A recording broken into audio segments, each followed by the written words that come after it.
I can't remember the last time a game made me feel anything, yet alone any piece of visual media. That was until I played Mouthwashing. See, I'm sure you're fed up with hearing thousands of YouTubers talk about how bad video games are nowadays, so that's not what I'm gonna do. But I can tell you, the writing in most narrative-driven games has not been able to evoke any real emotion from me. Why is it that indie games like Omori, Undertale, and Firewatch seem to be so much more impactful than AAA games like Red Dead 2 and Detroit Become Human? As much as I enjoy both of those games, neither of their arguably deep and emotional storylines seem to strike as hard as the indie titles. AAA games have entire teams of highly educated writers, and indie games have a 22-year-old who knows a bit of C#. And I think that's the exact problem. As much as it makes me sound like a pretentious hipster bag, the raw, unfiltered humanity in the stories of these indie games is what makes it feel so personal. The last time a game has struck me as deeply as Mouthwashing was back in the early 2010s when I played To the Moon. Now, sure, that game was designed to be a tearjerker from the ground up, but it was one of the first times I realized how precious life really is. See, it wasn't the sadness of the story that made it so unforgettable, so uncomfortable, but rather how it made me grow. I finished it, and after crying for a few minutes, I sat quietly, staring at the credits. After finishing Mouthwashing, I stared at the credits the exact same way. But I was trying to understand what it was this game made me realize. Maybe it struck a chord with me because of the difficulties I'm facing right now in life. Maybe I'm just the right age. Maybe it's the perfect alignment of all the aspects of my life all collapsing into one awesome, raging fire of emotion. Or maybe there really is something special here.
Earlier this year, I briefly watched Manly Badass Hero play a short demo of the game, and I quickly assumed it was your run-of-the-mill PlayStation 1 style mascot horror trash. The exact moment I made that assumption was when I saw this little creepy horse dude in the hallway. I clicked off the video and let the game fade as a distant memory, but there was still something about that game that haunted me so deeply. The cold, distant stare of the captain. When it fully released at the end of September, I thought I'd give it another chance. For only $5, it would make a nice addition to my library, but little did I know what I was getting myself into. The menu for the game makes it very apparent how grim the journey we are about to begin is. We see a character wrapped head to toe in bandages, badly injured, with each agonized breath painfully visible.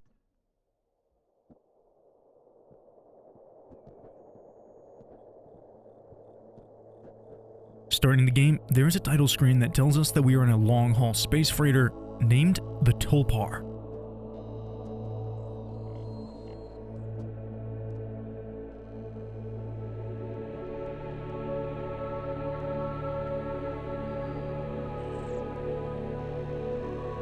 And that we're 147 days into a year-long trip.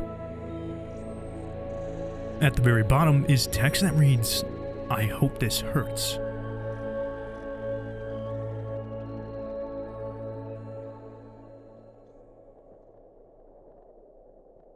The other text fades, and it remains, emphasizing it.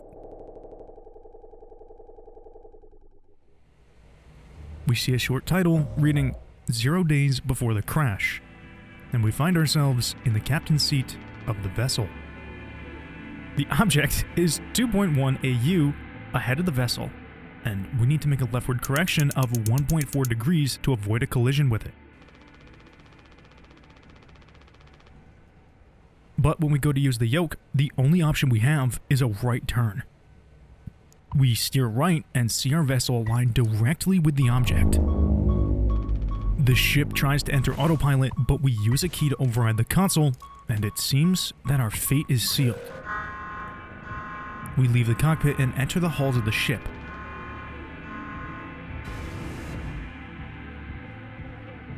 But things seem to repeat. As we continue walking through the seemingly endless hallway, it becomes more apparent that what we are seeing is not reality. Eventually, this little shithead shows up, until finally...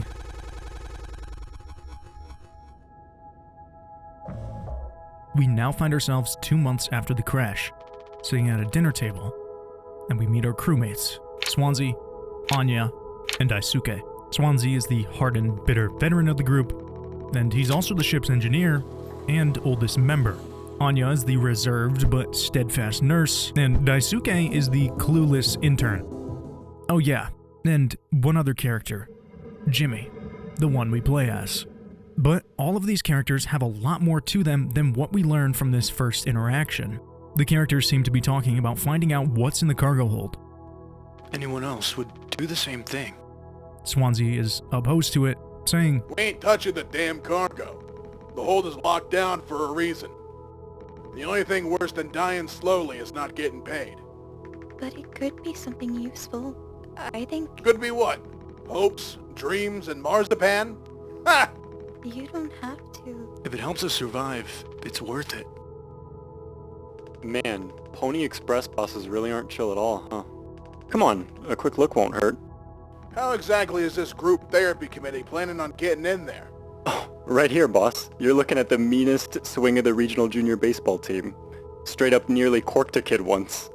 I can take the utility axe and... You were goddamn born fully corked. That's enough, Swansea.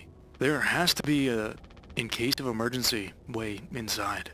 If I remember correctly from the safety protocols, the door should have an alternate access code, but it can only be uncovered using a code scanner device. Yeah, and only the captain has access to the scanner. Of course! Go ahead and ask him all about it then. Maybe he'll sing you the blues, too. We don't need him if we find the scanner. Get the code, and open the hold. For better or worse, I'm captain now. I'll figure it out. Right on! So, we now have two objectives. Find the code scanner to open the door, and figure out what happened to the real captain. Exploring the ship, we find this large display of a sunset. This is what is later named as the artificial window, which provides the crew with a warm, yet jaded, reminder of home. We can also see that much of the ship is covered in massive heaps of some sort of spray foam, which restricts access to many of the ship's quarters. Adjacent to the main room is the medbay, where we find the captain in the same condition that we saw him on the menu screen. We also find Anya standing over him with an anxious disposition. He doesn't want to keep still anymore. What about the painkillers? It just hurts him so much. I can't stand the noise. You did make it through nursing school, right? Pony Express sure does know how to cut corners, if nothing else. But, what is Pony Express exactly? Well, from the hints we can gather from the various posters and mascots scattered throughout the ship, Polle says, subscribe to Bean Buddy. they are a massive conglomerate corporation that at the very least offers interstellar shipping services. and it's safe to assume that they are parallel to a certain similar real-life company. I was thinking, we never went back into the cockpit after we dragged him out. It's almost entirely foamed up. Kind of a miracle Curly didn't end up fossilized. But it could still be unstable. I just think, well, it's the only place the code scanner could still be. Otherwise, we're shit out of luck. I'll take a look. I know you'll figure it out, Jimmy. You're so capable. Oh, also, well, I was hoping you could help me with Captain... Curly? Right, sorry. With Curly's medication? People have to be worth their titles. Don't you think, Nurse Anya? Yeah. Forget I asked. Anya asks that we give the captain Curly his meds, and we reluctantly accept. We force open Curly's jaw and place the painkillers into his throat. Hold still, yeah? I don't like this any more than you do. You know what they say. Pain is how we know we're still living. This is so painful and visceral. I can't bear to listen. Excuse me, sorry.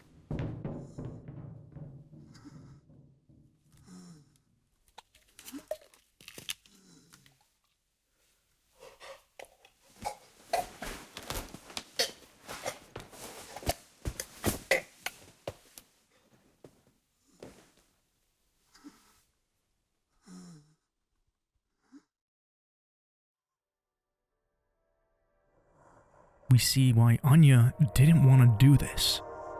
Afterwards, we go to console Anya. We don't have a whole lot of painkillers left, but you still want to Why do you think he did it? Does it matter? What answer would make you feel any better? I have to believe that our worst moments don't make us monsters, Jim. I have to. Even in his case. Jimmy then says how Curly tried to take them down with him, and how there's only 2 reasons to keep him alive at this point, which Jimmy doesn't fully explain yet. But it does seem obvious that whatever's going on here was caused by the captain. Looks like it'll be soup again for dinner. You want a rock, paper, scissors for the chicken noodle? How much food do we have left? I'd say like 4 months-ish.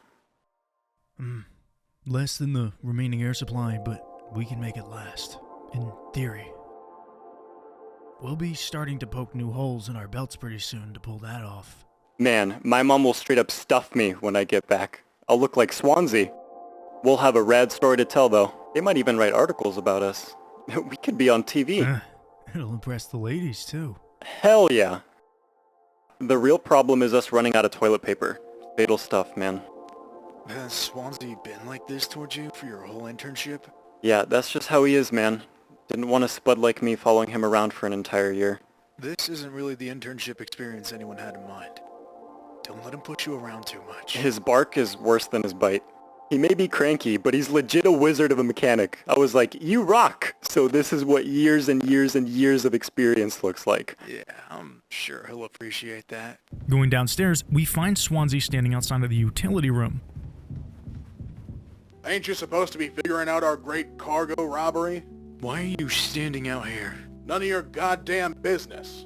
Everything is my business now. Because of Curly. Right. Capitana. I'm working. Blue-collar fools can't afford to stop working even when the machine does. Go figure. And before you start, I'm taking a break. Don't you worry. I ain't going over my break time allowance. Ha! Working on what? How does it look in there? It's a solid wall of foam. I'm trying to see if I can break it down enough to get something useful out. Any of my tools? But if I breach that foam and break the air seal, it's lights out for all of us. I ain't letting anyone else mess around in there. Even Daisuke? He's your intern. He's supposed to be helpful. You think I'm letting that knucklehead in here after the crash roughed it up? Our so-called nurse nearly skewered her leg when the vent hatch was open during maintenance. And that was before the crash. I warned her, but it's in one ear and out the other. Then there's that teeny bopper thinking only with his downstairs long nose. Just like my useless kids back home. So no, ain't letting anyone mess around in there. And he makes it clear that he won't be letting anybody in there for safety. Making our way into the foam-filled cockpit, we use the code scanner on the floor. And this high-tech code scanner is really just a fancy UV lamp. Code scanner in hand, we make our way to the entrance of the cargo hold. Everyone seems cautiously optimistic. Well, get on with it. This is all you. I want it duly noted that I had no involvement in this. What do you guys think we've been shipping? If it's spare parts, maybe me and Swansea can repair the ship and get out of here. Right, Swansea? Quit yapping. Daisuke suggests that it could be parts that are useful for fixing the ship, and Swansea seems more worried about his job than he does his own life. Good little wagey. Good little wagey. Good wagey. Using the code scanner, we reveal the code on the label above the door and punch it into the terminal.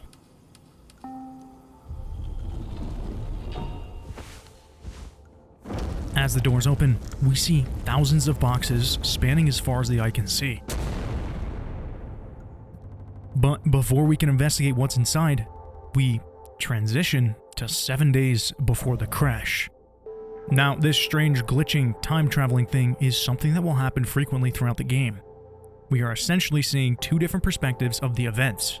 One being through the eyes of Curly, the captain, and the other being through Jimmy, the first officer.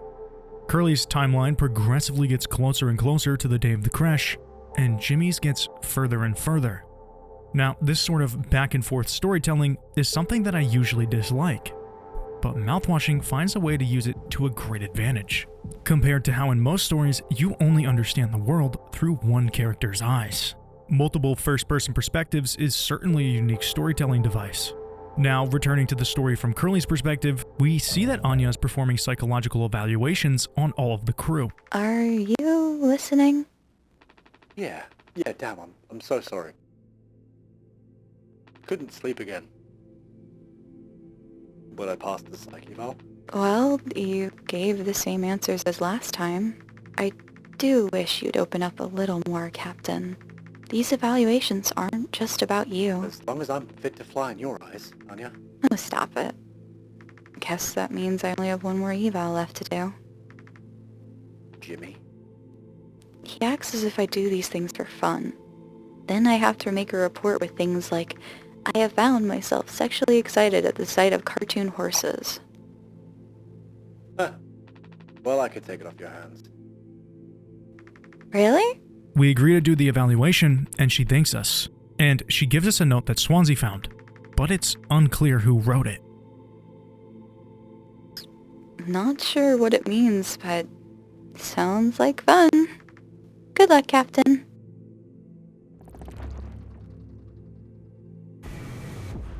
Walking through the now undamaged ship, we can find a few things that weren't visible to us previously, such as this strange food synthesizer, a radio, some books, and Yimpy. But most importantly, the utility room is accessible. Standing outside is Jimmy, the other playable character from earlier. And Pony Express said they don't provide onboard entertainment. Feels like there's always something broken in that room. Toolbar's starting to show her age. Past inspection, right? Shouldn't be an issue. Plus they added Daisuke last minute. Didn't account that there'd be 5 of us now. I really should have made a bigger thing about that. Inside the room are Swansea and Daisuke, who is trapped in a mound of the emergency ceiling foam. Talking to them, we get an idea of their relationship. Well, I can see the issue. The kid was brought on just to make me suffer. Intern my ass. I was just trying to fix the vent. How did that trigger the emergency foam? Because you're talented in all the wrong ways. I would have dealt with this, but only you can unlock the axe case. Every goddamn thing has to go through you. I'll handle it. Hang in there, Daisuke. Swansea asks that we fetch him the fire axe to cut through some of the foam.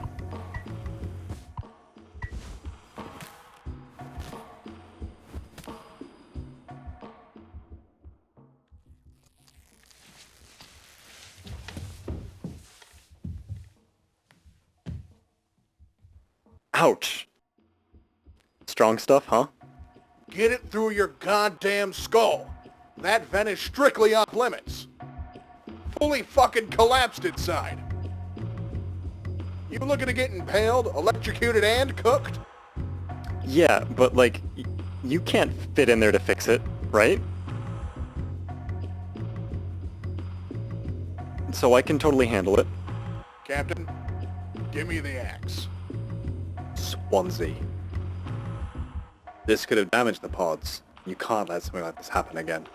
Yeah. I got it. Loud and clear. Keep the axe until you've cleared this all up, yeah? And after doing so, Swansea makes it very clear that entering those vents is extremely dangerous. We then hand him the axe and go to talk to Jimmy in the hallway. I take it Anya diagnosed you with being sane then? Just off center, but it's what keeps me on my toes. I said I'd do yours. I want to hear all about those cartoon horses. Is that something you were born with or a recent development? Alright. Shut up. Let's go to the cockpit. We take Jim to the cockpit to conduct the psych eval, and as we enter the hallway to meet him, we begin walking down a set of stairs that was never there before, and they seem to have the same behavior as the infinite stairs from Super Mario 64. But eventually, we reach the bottom, and as we walk out into the void, we enter a blood ocean with a sky full of unfamiliar stars.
As we continue walking, broken ladders and emergency signs begin to rise from the seemingly endless ocean.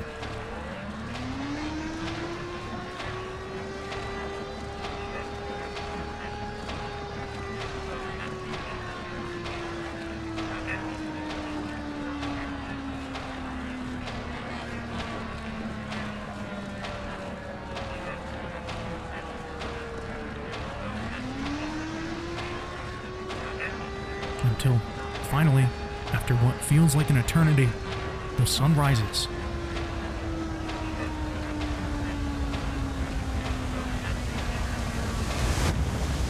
And the screen turns completely white. As our vision comes back to us, all we can see in the blindingly white void is a door.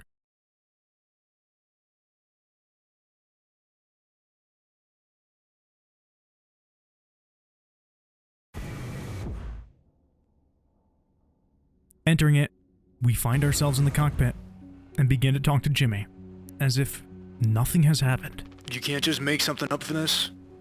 It's not like these evals go anywhere when we get back. We'll power through it.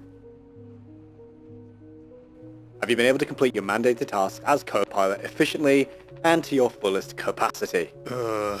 Let's see. We begin the questioning, and the screen fades to black. I'll just put good for that one. That's all of them. Done and done. How are things otherwise, off the record? I like it. We're in control here. Didn't think you'd ever take to being a freighter pilot as well as you have. What with how you struggled back on Earth. Sure. All I ever hear is how great of a leader you are. Honestly, it's kind of annoying. So, what is it? How come it always seems like you're standing on the edge of a bridge with your feet in cement? Lately, I've just been thinking, Curly then responds to that statement with doubts for his career. is this enough? Should I just stay here because I've been successful at it? A good, long-haul freighter captain. Questioning if he should That's stay at his bad. current job, being the best at something mediocre, or trying to push on to something better, something he may not be as good at.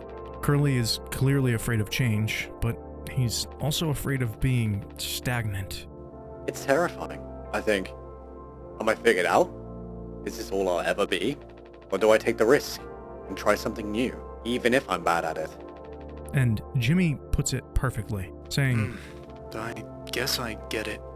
You reached the highest rung on this ladder, so now you're thinking you might be on the wrong ladder altogether. Still a long way down from the top, no matter how you look at it, while I'm climbing and climbing. Curly then tells Jimmy that he believes in him, which establishes their strong bond to us. Something like that. But hey. You know I believe in you. Yeah. On Earth. Doesn't matter. You should write that on the psychoval. Suddenly, a message opens on the terminal, and Jimmy says, "Oh no, the big guys themselves." Likely referring to management or command of some sort contacting them. Jimmy leaves and Curly grabs the message. But before we get the chance to read it, we return to the future, I guess. But in the last few seconds before we go to the other timeline, we're able to make out the phrase, "After all these..."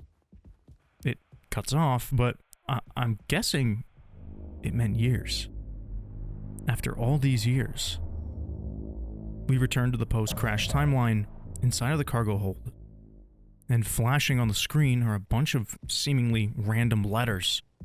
But if we unscramble them, we get the phrase, "Take responsibility." Placed in the center of the boxes is a TV with nothing but static illuminating the dark corridors of the massive room we're standing in. And as we walk up to it, we find a handful of channels to browse, each of which seem to have some eerie animation from the 1940s, 50s, and 60s. The first one, titled Going Places, outlines the advantages of employee benefits, showing how a happy employee is a productive employee. And clearly this is a reference to how Pony Express takes advantage of its employees. They're docked pay for any minor and unreasonable infraction, and clearly the thinly veiled facade of mascots and jolly posters is easily outed by the crew. The next channel shows a recreation of an event that a NASA satellite captured in 2011, where a black hole stretched a star out and then completely devoured it. The next is an old animation about atomic bombs, and there's not really much to say about that.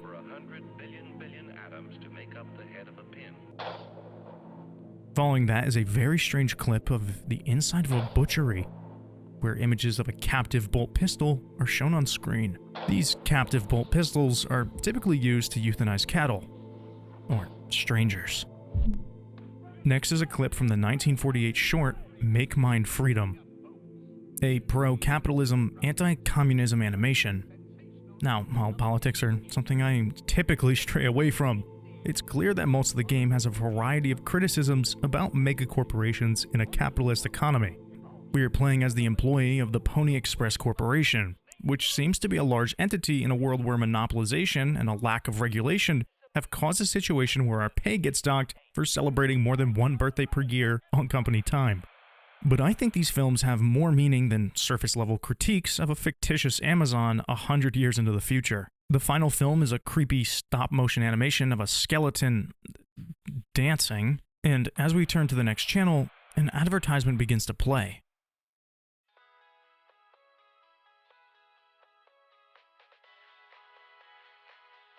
Dragon Breath X Mouthwash.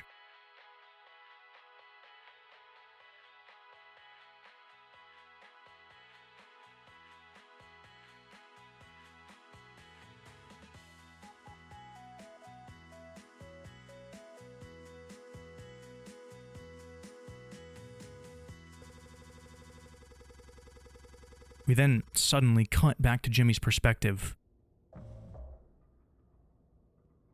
The crew is in complete shock and awe over the fact that the contents of every single box in this facility is just Mouthwash?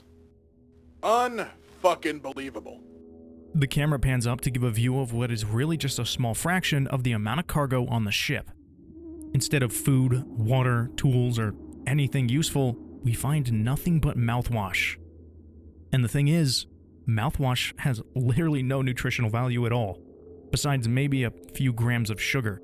It's basically just sweet and minty hydrogen peroxide, a disinfectant, and ethanol. And yeah, that's the same kind of ethanol that's in the long glass bottle of funny water that gives Finnish people their colorful personalities. As Daisuke says, There's gotta be an ocean of stuff in here. This room looks freaking endless. the crew begins to have a bit of an existential crisis over the fact that their entire job was to haul millions of bottles of mouthwash, and that they might die over it. But can I just point out that this is an incredibly inefficient way to transport this? Bottles just smashed together in cardboard boxes on warehouse shelving on a freaking spaceship? Wouldn't it make more sense to transport massive tanks full of mouthwash and then bottle and package whatever they're being delivered? I'm sure the management at Pony Express knows best. The sugar content probably offsets any potential as a disinfectant. You know, unless it's for your mouth. Disinfectant? Let me see that. Swansea then grabs the bottle from Anya and seems a bit too excited about the ethanol content. 14% ethanol.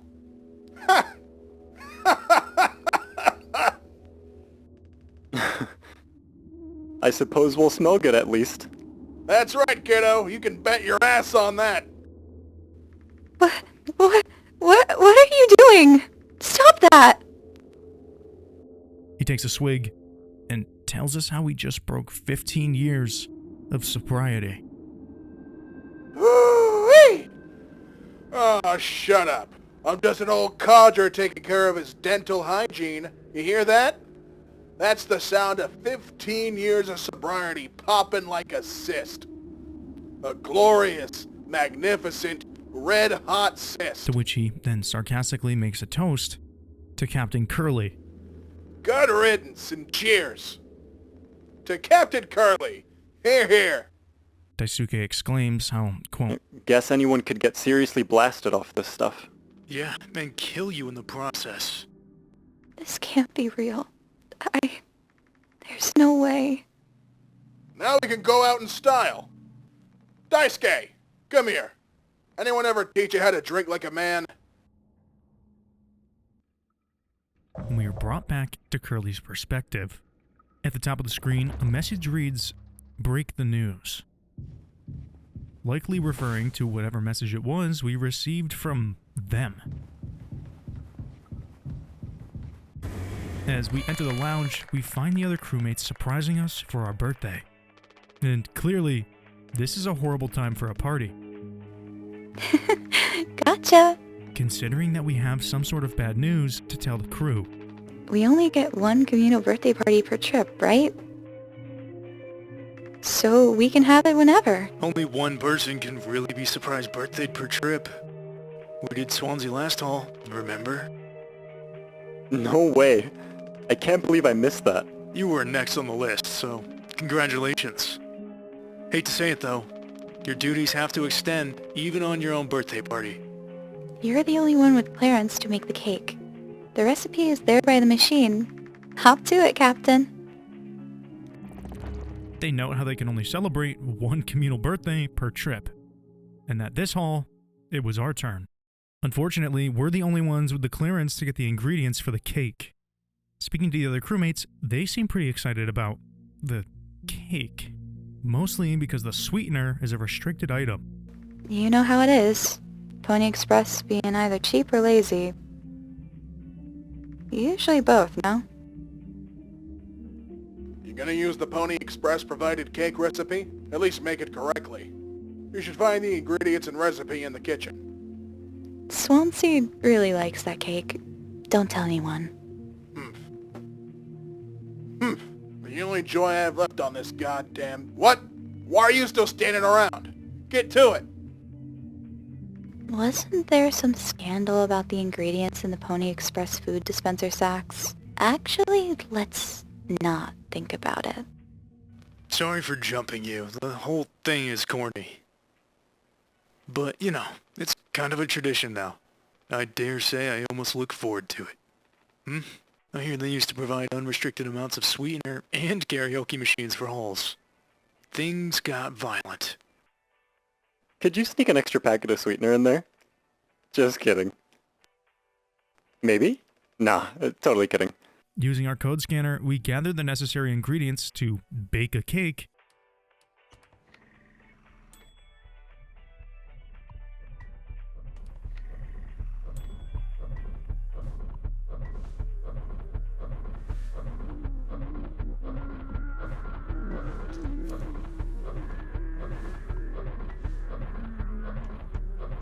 And after preparing and serving it, the crew urges us to give a speech.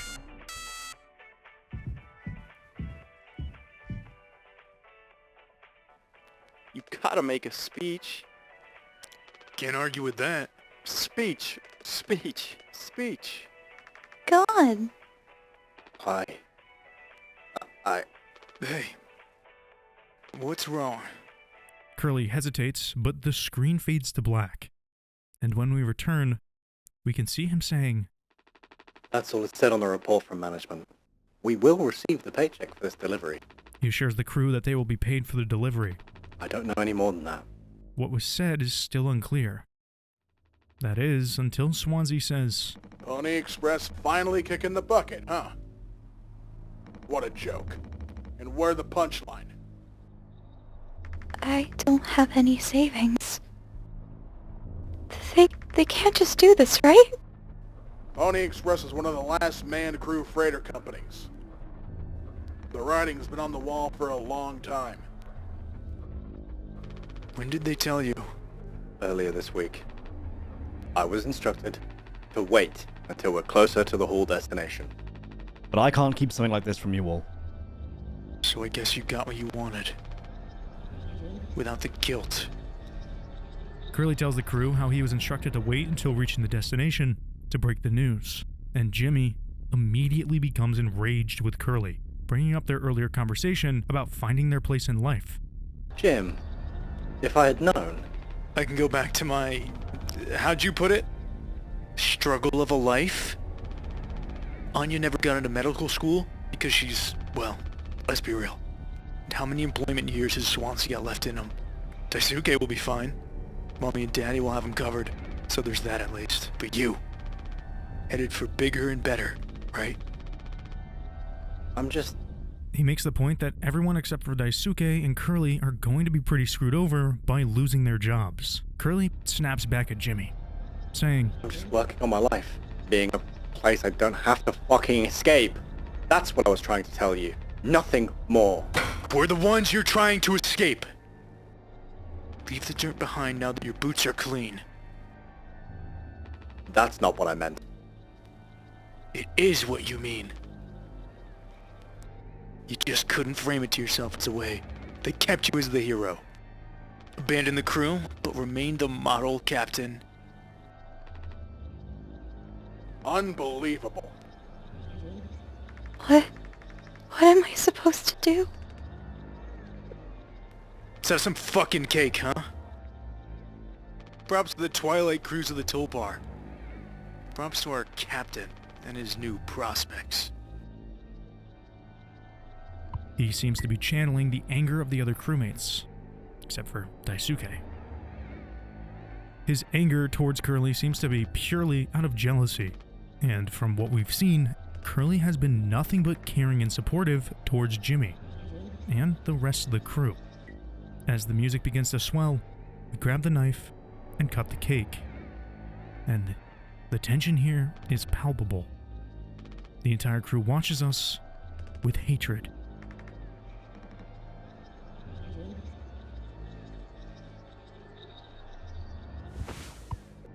The sawing motion we use indicates how dense and dry this cake is, going to show how horrible even this precious cake really is.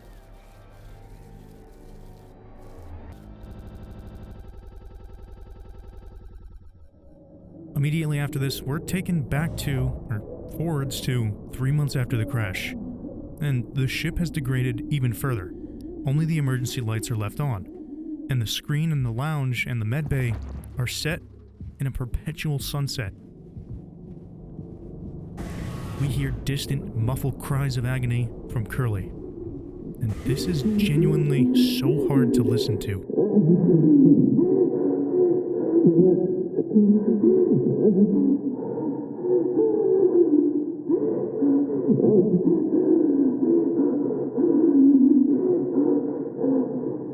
Walking to the vending machine, we see that it's been torn apart, which makes it clear that we're running out of food, and everyone is becoming even more desperate. On a nearby table, we find the burnt remains of Daisuke's ID card, which is one of many hidden throughout the game. Going downstairs to the cockpit, we find Anya and Swansea having a conversation.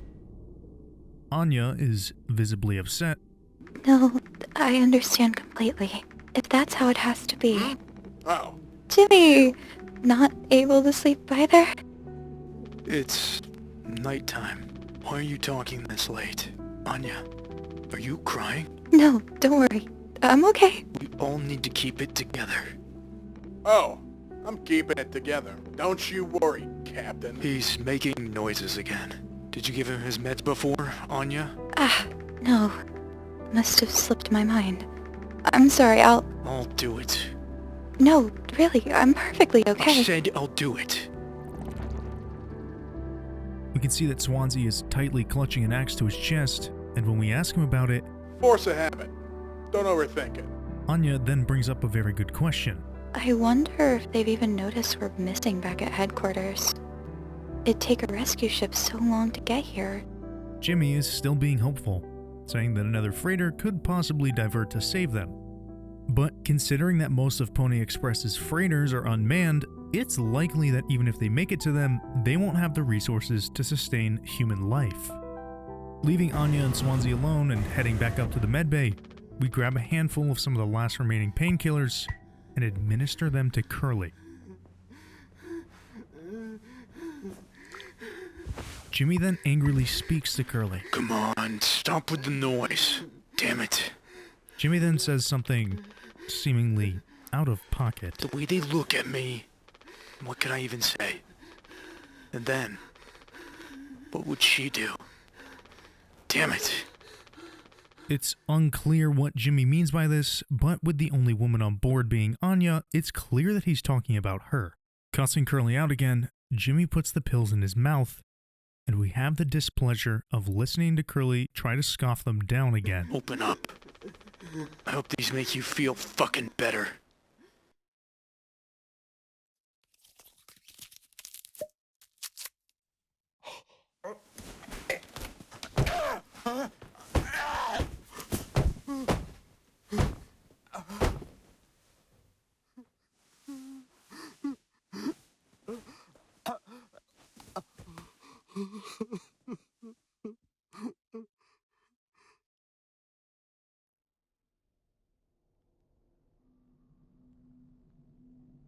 One can only imagine the unbearable pain that Curly must be in, as his entire body is covered in burns, and he's missing several limbs. As the screen begins to glitch, we are still playing as Jimmy, but we find ourselves in some sort of dream world. The words "take responsibility" flash on our screen again, and we see Curly sitting alone beside a cake. We also see bottles of mouthwash piling up above our heads. There is no music, no ambiance, only the sound of our footsteps. As we sit down with Curly, he stares directly at us, and the following conversation ensues. We should have some. Why? It's mediocre at best, obviously. Sometimes you can only get the subpar stuff. That's what makes the really good stuff, well, good, right? Why bother? Hey, we all try to escape. Didn't work for any of us. I've thought many times, is this what peace feels like? And is it good enough? If I'm being real, it certainly isn't the best. So all I can do is try and make my life, one I'm not trying to run from all the time. Sometimes I'll be promoted, buy a house, fall in love. But other times, I'll just have some awful fucking cake with my friend. Right now that sounds pretty brilliant, yeah? So, if you'll do the honors. Right. Well, let me go find a knife. Curly tells us to find a knife, but as we search, the only thing we find is an axe in the cockpit.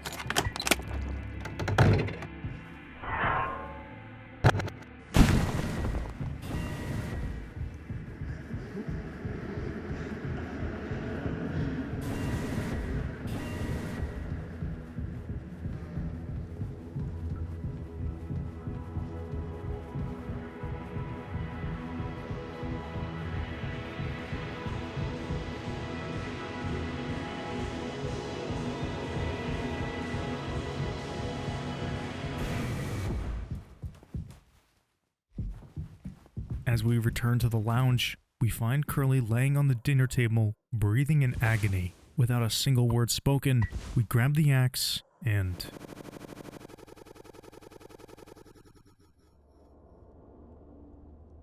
We now find ourselves 4 months after the crash, standing inside the entrance to the cargo bay.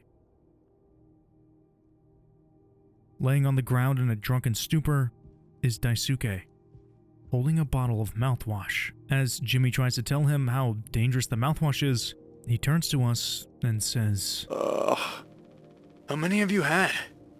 Those will kill you before... Before anything else. I know. My mom found this internship for me. Such a slacker, she said.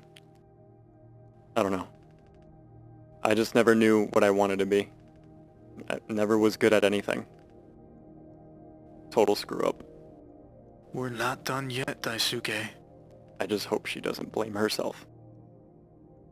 This tells us two things. One is that Daisuke has accepted his fate. He knows that rescue is unlikely. And two is that he's very empathetic. In this horrible situation, he only seems to be concerned about his mother. I don't want to look at this stuff anymore. We take the bottle from him and head up to the lounge, where we find Anya sitting at the dinner table. She holds her own bottle, contemplating drinking it. Anya. Ah! Oh, you startled me. Sorry. No worries. You thinking about drinking that too? Honestly, yeah. It'd probably just make me feel sick. Wouldn't fix anything. As much as I'd like it to. Right. Hey, I was thinking, did you know that not all of the medicine aboard was in my office? We store some in a storage locker in the hallway. Why haven't you brought this up earlier?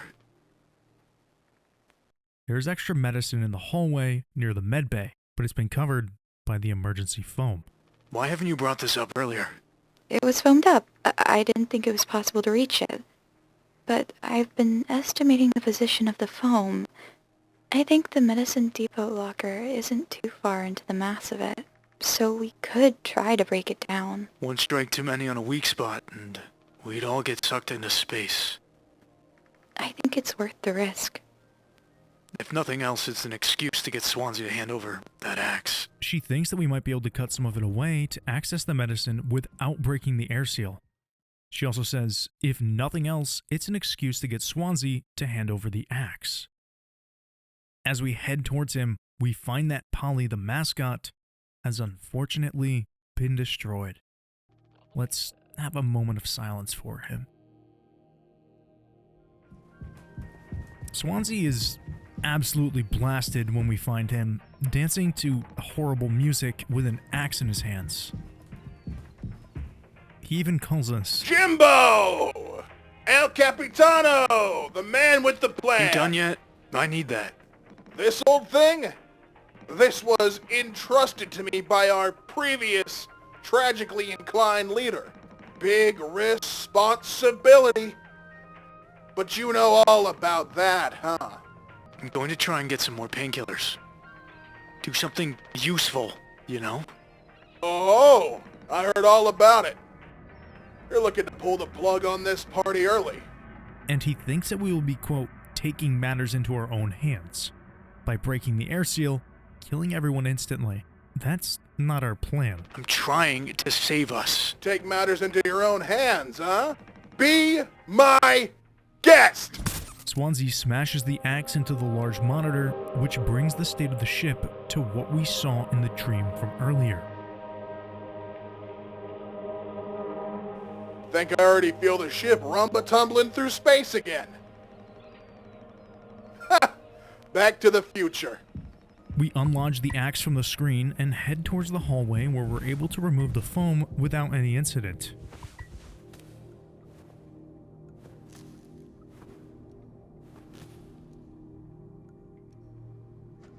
We then grab the painkillers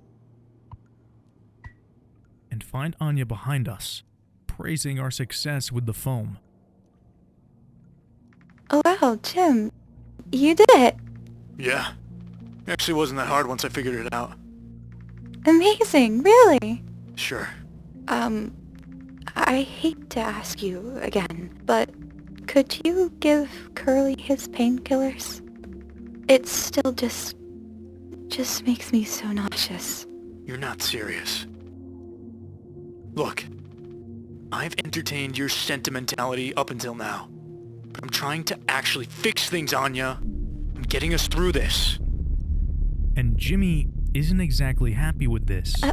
It's find the code scanner, then figure out the door code, get the axe, chop up the foam, but not too much, and best of all, give Curly his fucking medicine. But I'm bearing it. I have to, because the captain has to take fucking responsibility on this goddamn ship. I'm sorry. I didn't mean to. Go make sure Daisuke doesn't choke on his own vomit. No, I can... He aggressively lists all the things he's responsible for. And in a very meta way, the objectives show up in the upper left hand of the screen. There is this overarching theme of responsibility and pressure from being in a leadership role. Jimmy reluctantly accepts giving Curly his medicine. I don't think I understood the pressure you were under before. Fuck. You tried to tell me. Our worst moments don't make us monsters, huh? You were a good captain, Curly. Not only is Jimmy opening up, but he is admitting that he was wrong. He is apologizing to Curly. Yet, he still seems to hold some of his blame on him.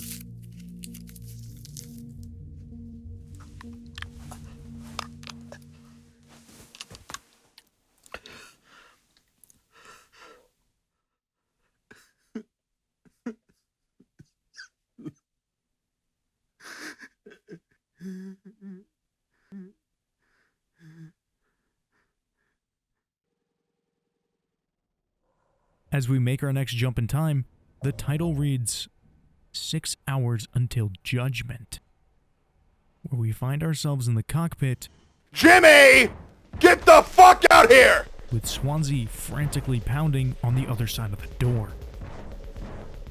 As we look around for something to secure the door with, we open up our inventory, where we find a strange mass of static, with the description reading, "My hands won't stop shaking." Inside a locker, we find a bit of rope, which Jimmy ironically said, "I made a bet with Curly that this would never be used," earlier in the game. I'm gonna chop you into 20 fucking pieces! We tie it around the door handle with a small section of pipe in a desperate attempt to reinforce the door. He finally breaks through the glass and reaches over to open the door. And we're suddenly taken to 2 days before the crash. We find ourselves as Curly sitting next to Anya, talking about being unable to sleep and how peaceful the nighttime window screen is. You doing okay? Yeah. Can't sleep. I know how that is. I just toss and turn. Or stare at the ceiling all night. I actually kind of like the nighttime window screen, if you can believe it. So I just come to look at it sometimes. If you look really, really close, you can see there's a dead pixel in the upper right corner. That's so. No, don't see it. In the back of my mind, it's always there. Now I'll go bonkers looking for it. Cheers. I don't think it ruins the illusion though. It's peaceful. Maybe I'm just used to looking at the bigger picture. How many days of transport do we have left? Let me see off the top of my head. Around 237 days. Just under... 8 months. Hey, why do you think Pony Express put a lock on the medical room door but not in the sleeping quarters? I suppose for the same reason they put a lock on the cockpit. Safety. And at first glance, it seems like a way to stop crewmates from stealing some of the substances. But the lock is on the inside of the door. So you can't lock people out, you can only lock yourself in. And Anya's interest in this will become much more relevant very soon. As we are taken to the post-crash timeline, we find ourselves standing in the lounge, and Daisuke frantically runs up to us. Jimmy, hurry! We gotta hurry! Jimmy, it's a total emergency. Calm down. What is it? Anya's stuck in medical. The door won't open. What if she runs out of something? Right. Let's go have a look. As we go to investigate, we start yelling out to her, with no response. Anya, I brought Jimmy. We're here to rescue you. Don't worry. Don't panic. Hey, heard the lock's broken. Hey, Anya! Can you hear me? Yeah, I can hear you, Jimmy.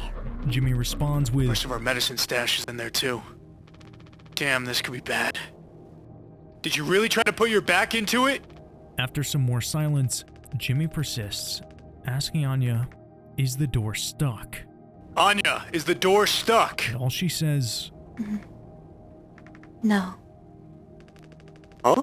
What do you mean? Look, we're all stressed, but you can't go breaking down at every little hardship. Open the damn door. You were right. You were right all along. I should have done this from the beginning. I always believed that our worst moments don't define us, didn't make us beyond repair. You think I wanted this either?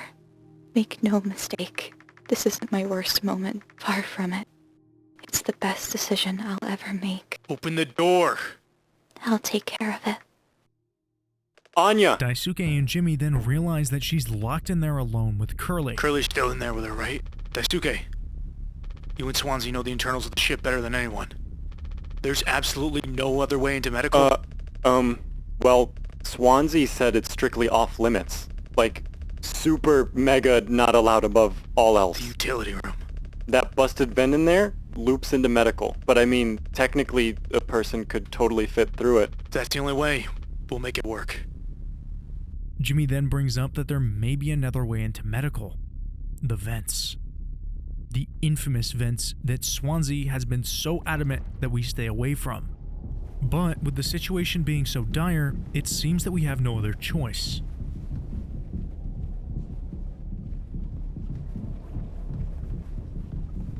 We go downstairs to find Swansea desperately and drunkenly clinging on to what remains of his sanity. We tell him that we need to go inside, but he stonewalls us, saying, Swansea, we need your help.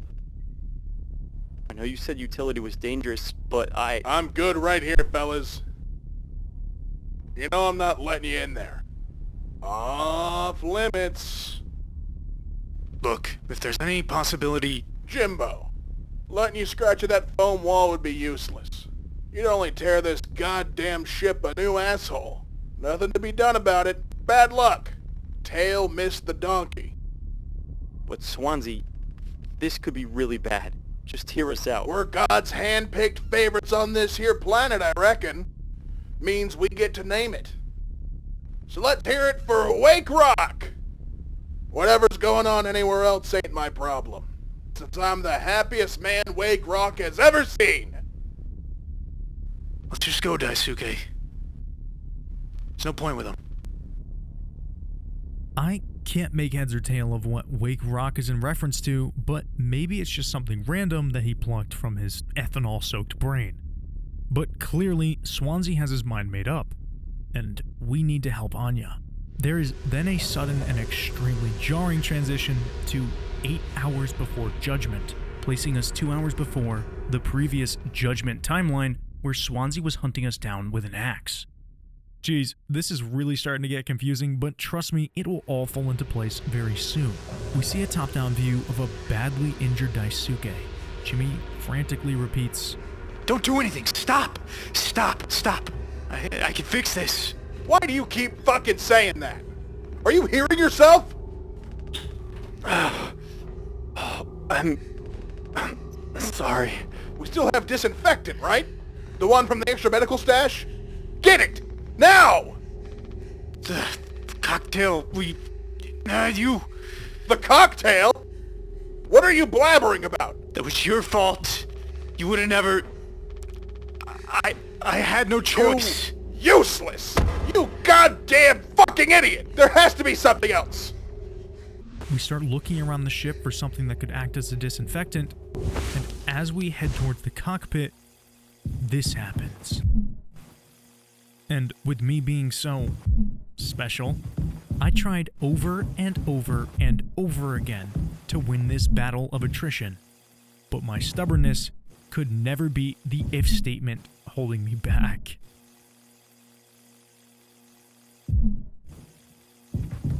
Finally admitting defeat, we head towards the only unexplored area, the cargo hold. Next to the entrance is a tombstone with a pink hibiscus flower sitting at the base. The same flower that can be seen dotting Daisuke's shirt. There is also a small picture of the code scanner engraved into the top of the tombstone. As we turn it on, we find a trail of blood only visible under the blacklight. Following it, we head down a seemingly infinite set of stairs, similar to the visions that we saw from Curly's perspective. And this is the exact moment that Jimmy breaks from reality. He is in a full spiral, mentally and symbolically.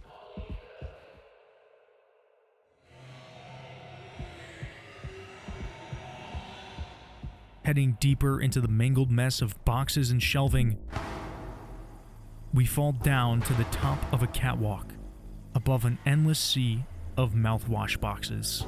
On top of a nearby box, a note reads, "A blind beast, aimless and restless. You can't run from it." We have no choice but to press on, following the trail of blood. As we move, something rummaging in the boxes begins to follow us, only moving when we do.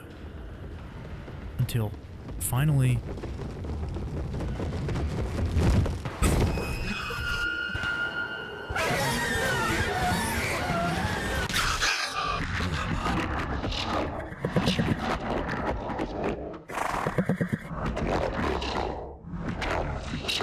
we continue playing this game of cat and mouse with this horrible manifestation of whatever fetishes Jimmy may have hidden deep within his psyche. Oh, and if you haven't noticed yet, Polle is actually a horse. Just like whatever the fuck this thing is chasing us.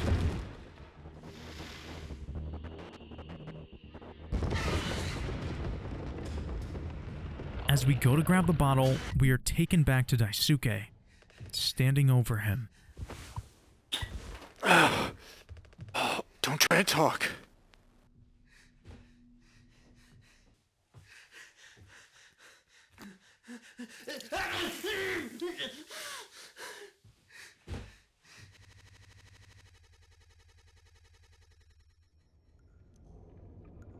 After that agonizing sequence, we are finally taken back to the hallway with Daisuke, before whatever horrible accident happened. Going in there now?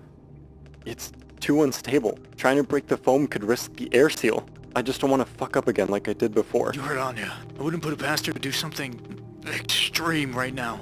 You and me, Daisuke. We can save Curly, yeah? Swansea won't help, so we'll figure it out ourselves. Yeah, we got this. But even before the foam, how do we even get the door to utility open? Swansea's been practically camping in front of the door and he has the key. But eventually, Jimmy convinces him otherwise and has a plan to subdue Swansea. You're gonna fight him? No. Even he has his limits to when it comes to booze. We'll make him pass out. Simple, safe. He might not even realize we did anything after the fact. There's a recipe for a mocktail in the kitchen. We can follow the steps, but use different ingredients to add kick to it. Come on. With the plan set in motion and Daisuke fully on board, we go to make the spiked cocktail.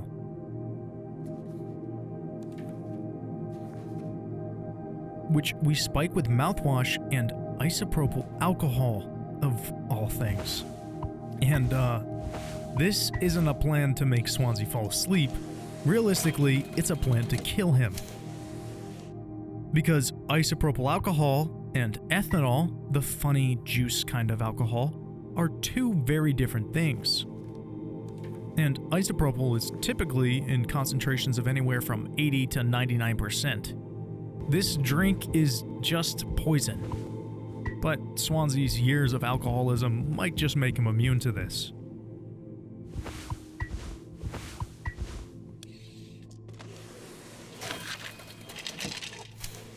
Combining the ingredients with a packet of sweeteners stashed away with Daisuke's things, we craft this concoction and head towards the basement.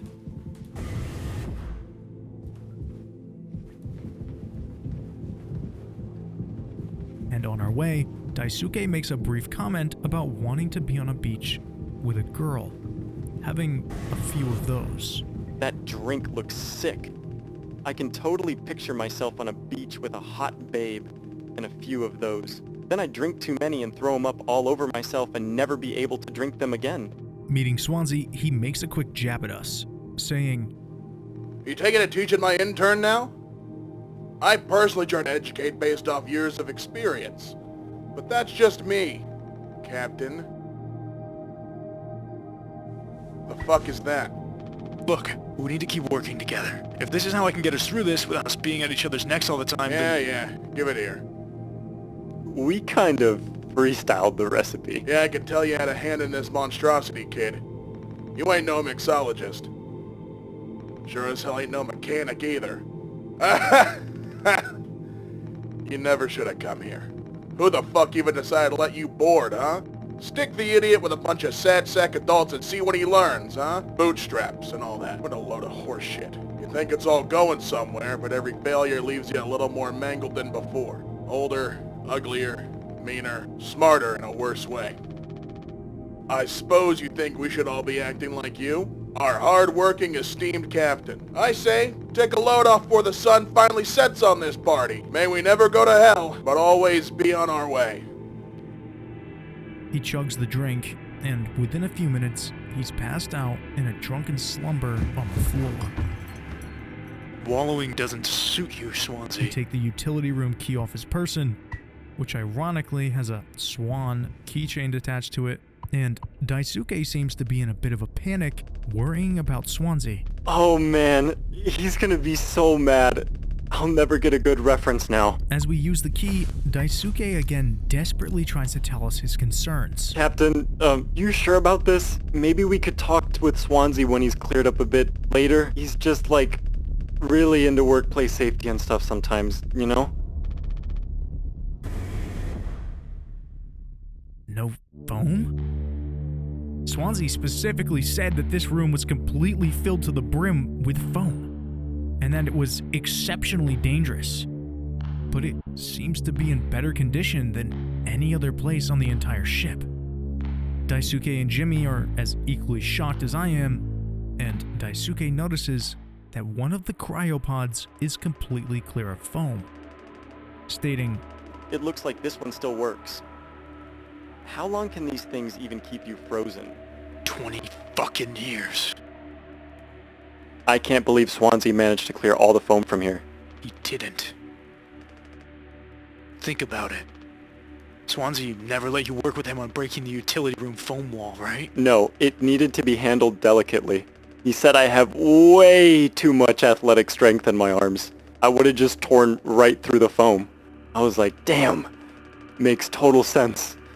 Bummer. He said it's next level critical to keep stock and organized every day. He made me double, triple, or tuple check everything like all the time. Right, of course. And he never told you he'd gotten in here. No, but look how busy he must have been. There was never any foam here. And Swansea has known the whole damn time. Just taking a load off before the sun finally sets on this party. Huh. That boozed up bastard has been bidding his time until he can save himself. Would getting in the pod really mean you'd get rescued? 20 more years of a chance to get found. I'd take those odds over our current situation. Not like this, though. Now, there's a lot to break down here. First is that Swansea was definitely lying to us. He guarded the utility room relentlessly and made us believe that there was a massive wall of foam plugging it up, but there really is not that much, and a single cryopod is suspiciously in perfect condition. Jimmy believes that he was selfishly fixing up the cryopod to give himself an extra 20 years of time to be rescued. And after everything we've witnessed so far, that seems to be the most likely story. We'll deal with him right after. Right now we have a job to finish. And the vent still looks like it's in one piece. Whoa, check out those sparks. I have to imagine how gnarly it looks on the inside. The other important thing to note is how Jimmy cowardly makes Daisuke go through the vent and take the risk. It could be somewhat collapsed in places. You can make it through. We need to try. He gaslights him by saying Swansea will be proud and impressed, and even tries to make him prove himself by saying, maybe we can just wait for him to wake back up. You said you could handle it. Swansea taught you well, right? Time to prove it. He'll be impressed when he wakes up. Proud. He'll understand why we had to do this. Then, he can explain himself. You think so? Daisuke, everyone's counting on you. Captain's orders. Yeah, I got this. Okay. Here we go.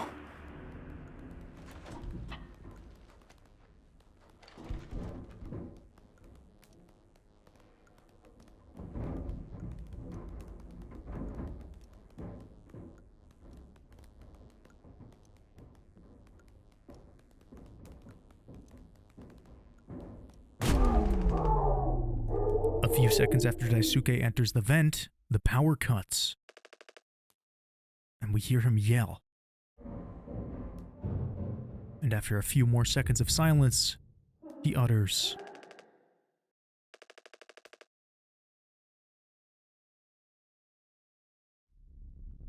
and suddenly, we're taken back in time, one day before the crash. And the only objective is find the gun. But it's not for the reason you might think. As we head downstairs and enter the cockpit, we find Anya curled up in a ball. And as we approach, Curly says, For fuck's sake! Where is it? Us being let go isn't a reason to hurt yourself. Anya, as our nurse, you never got psych evals. I should have thought of that. You could have come to me if you were feeling stressed. What would you have done? Anything. Anything. You, the crew, are all my responsibility. I told you over and over, yeah? I'm not going to hurt myself. You know the gun is in a safety case I can't open, but I hid the case itself. Tell me where it is. None of this has to be on our performance log. We'll figure it out together. I'm pregnant. You're what? Who would you... Captain, I told you. Listen to me. We can fix this. I've known him for a long time. I'll talk to him. I know you'd never give me the gun to protect myself. So the least I can do is make sure he never gets it either. As we leave to talk to Jimmy, we find a printed note saying, abnormal asteroids have been detected. And at this point, Curly has other priorities. Like Jimmy.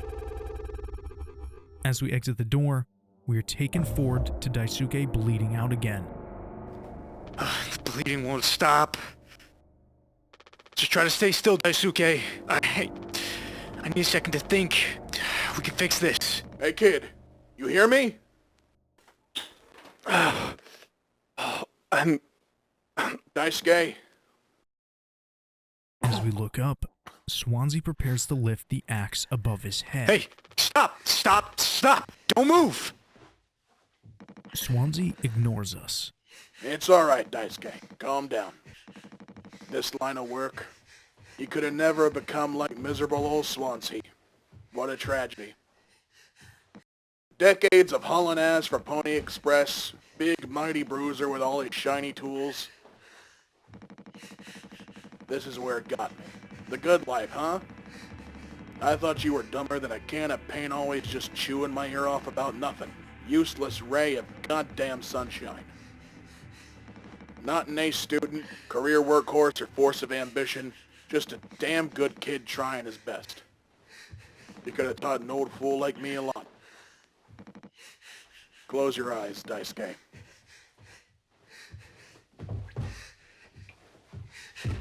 Swansea raises the axe.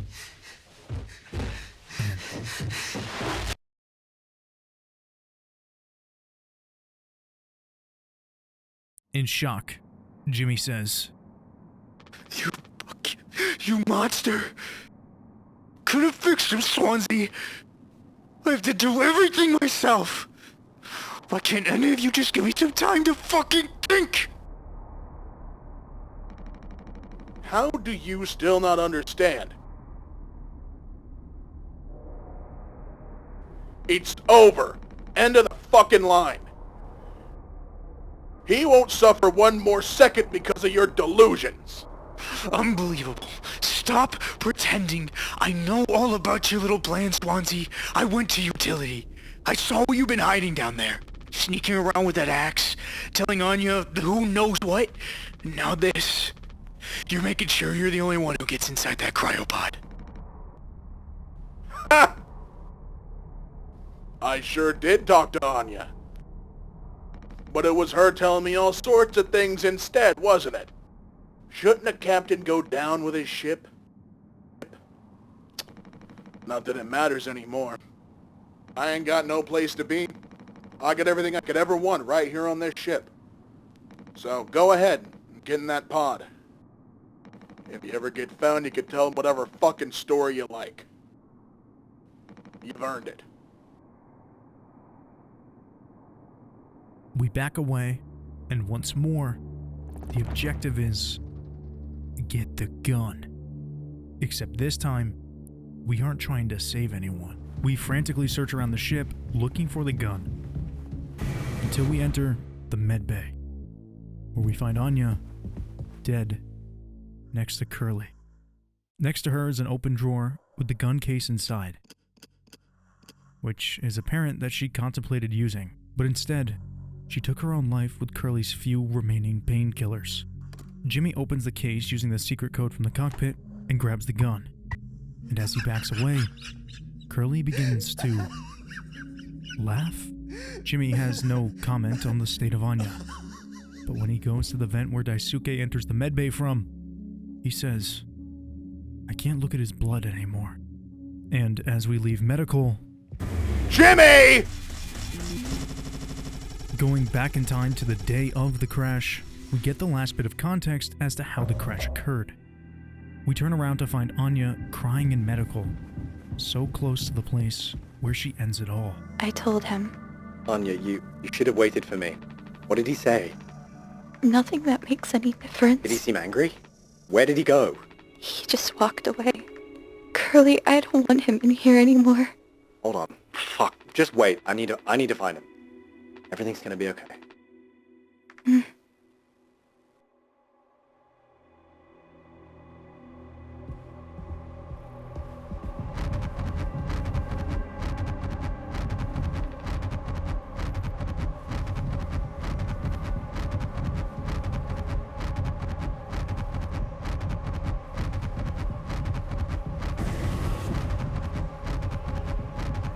We rush downstairs to the cockpit and find Jimmy standing outside. Curly tells him, Jim, I can fix this. What do you think will happen when we get back? We can figure all this out. You and me. All I ever hear is how great of a leader you are. God, it's so annoying. But now? What do you think will happen now when we get back? We'll fix this together. Everything you and I worked for in our lives, accomplishments, changes, none of it will matter. It's not just me, is it? You've gone through difficult situations before. This time won't be any different. Work through it, one day at a You time. were supposed to be the one who had everything under control. You said so yourself. The ship, this crew, everything that happened here. This was your responsibility, Captain. That is what you'll be hearing the rest of your life. Or, this can all be remembered as a tragedy. Despite what must have been the best efforts of its acclaimed captain, the Topar crew was never found. No one survived to tell the tale. You're standing at the top, feet in cement. I get it now. Right? Right.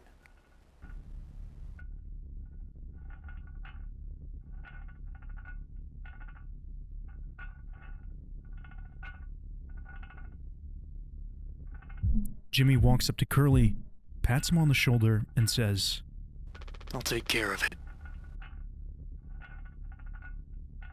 before walking into the cockpit.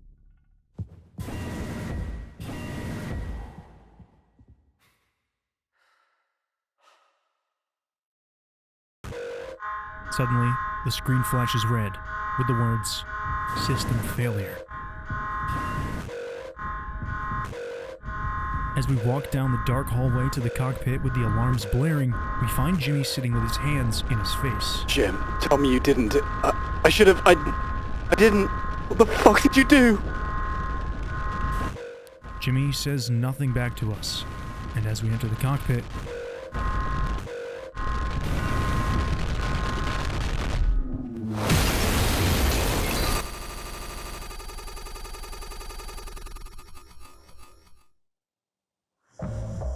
and this tells us at the very beginning of the game, the person who intentionally crashed the ship was Jimmy, not Curly. But with everything lost, with the consequences of Jimmy's actions catching up to him, he finally decides to take responsibility. As the screen fades back in, we find ourselves in the med bay, holding Curly. 1 hour before judgment. Curly manually breathes, staring directly into our soul.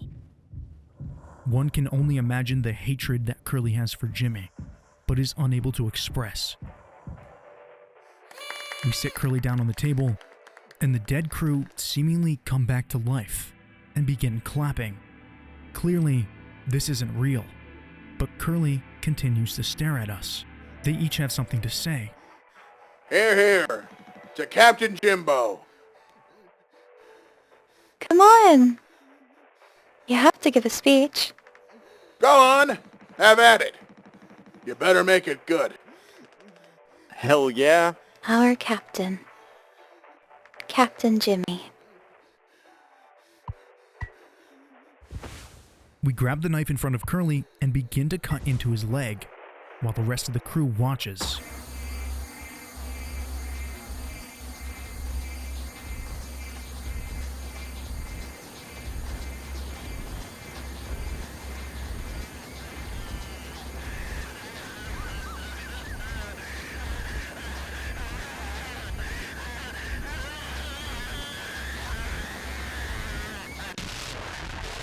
Jimmy then says to Curly, A lot of people struggle to put food on their plates. But that wasn't enough. Right, Captain? The lowest rung of your ladder is our highest. Until it was all swept from under your feet, life isn't even worth living at the same level as us. But I forgive you. All of us do. I won't give up on you. Even like this. I believe in you. We're going to make it through this. Sometimes we thrive, travel the endless reaches of space, but other times, We just have to accept days like these. You taught me that, Curly. Let's eat. Let's survive. Now, clearly, Jimmy is completely delusional.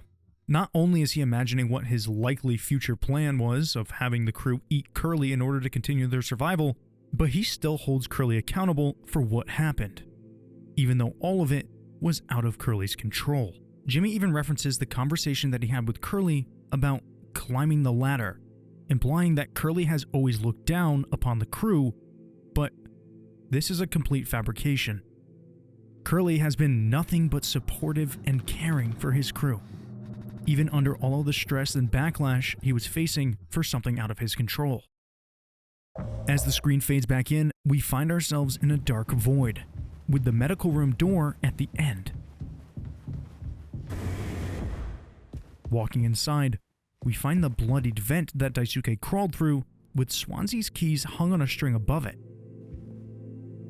Jumping into the vent, we are surrounded by a seemingly endless maze of fans and ventilation shafts, with various objects from the game scattered about. Making a turn around the corner, we see Daisuke slowly walk away from us, and as we approach, he disappears, and a hibiscus flower laying in a pool of blood can be found in his place.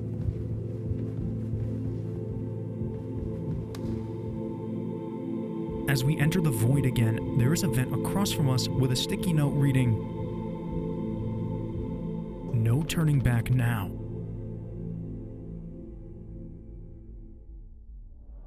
Trying to turn around just resets us to facing the vent again. So the only way to progress is to walk backwards and continue facing it. Almost as if Jimmy is having to face what he has done. He forced Daisuke to enter the vent, which ultimately killed him, and now he can't turn back. Eventually, a bright spot on the floor appears before us, where a Game Boy, some very light weights, and 2 hibiscus flowers, with what appears to be Daisuke's hands, reaching towards it. Moving further back, we find another vent, with a note saying "Responsibility" taped to it, and if you look very carefully, you can almost make out someone behind it.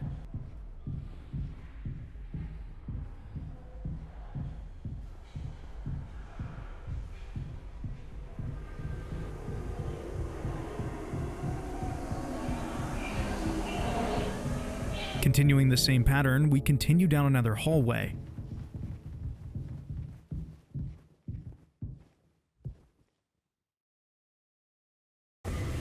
Until we fall into a pit, lined with autumn leaves, coffins, and hibiscus flowers. As we enter this next hallway, we notice that it is identical to the one that we saw at the beginning of the game. Perhaps this is a parallel to Jimmy having the same mental spiral that he did after intentionally crashing the ship. When we saw Jimmy curled up outside the cockpit door from Curly's perspective, this is likely what was going on through his head. An endless twisting hallway leading to nothing.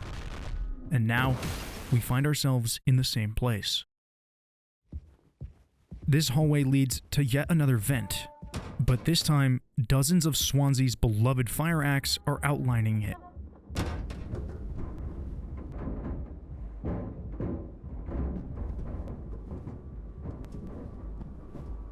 Crawling through the vent, we see one last flower, and suddenly, transition from grief for Daisuke to Swansea. We find him sitting alone in the dimly lit utility room, tied to a chair, and the revolver lays on the ground next to him. Without a single word spoken, we grab the revolver, align the sights with his head, and pull the trigger. Suddenly, we're in some sort of cemetery. We begin to walk around and explore, and we hear distant running, which eventually gets closer and closer, and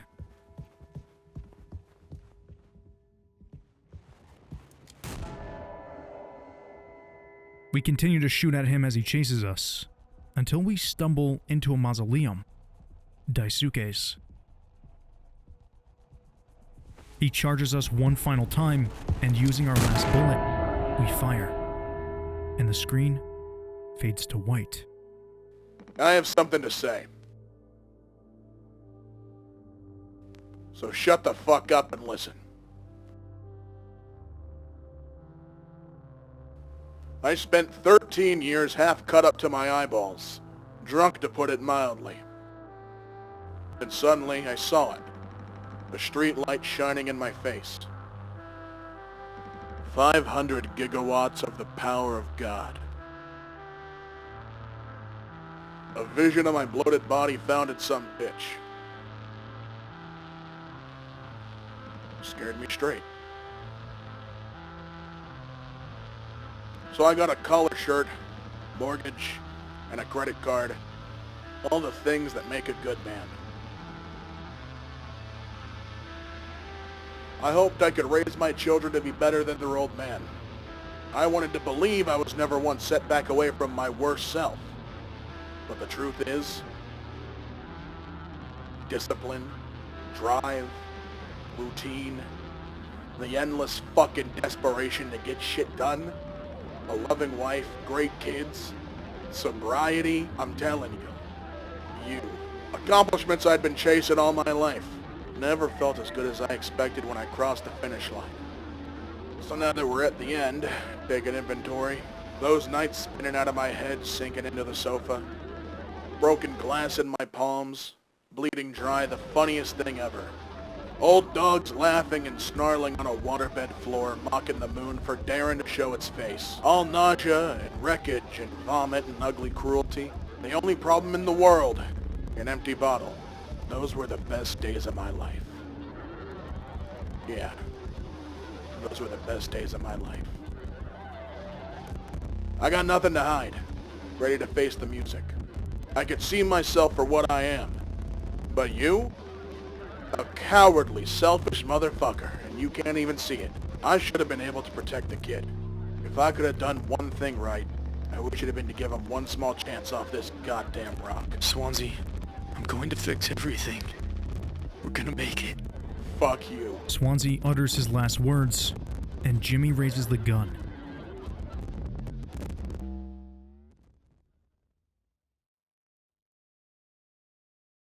Take responsibility. Swansea is dead. The blood of every crewmate is on Jimmy's hands.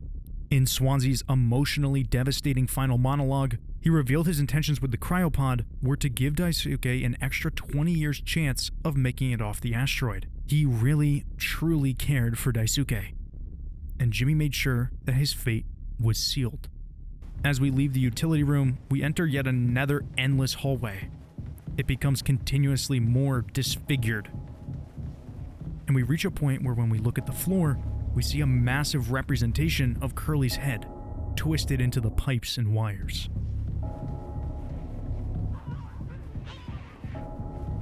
Walking further down the dizzying hallway, eyeballs begin to appear, continuously growing in number.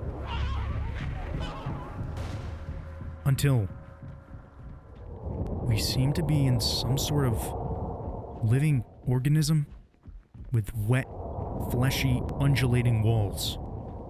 After walking for a short time, we walk out of a mouth. Curly's mouth. We cross the balcony to find Curly strewn up on an operating table.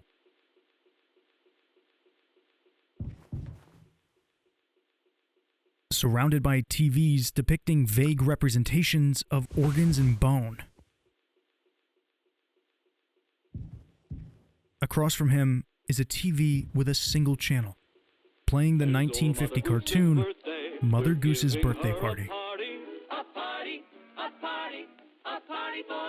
After a few seconds of playing, it freezes on a scene with a cake on a table. The baker man, he served the cake, it was a sight to see.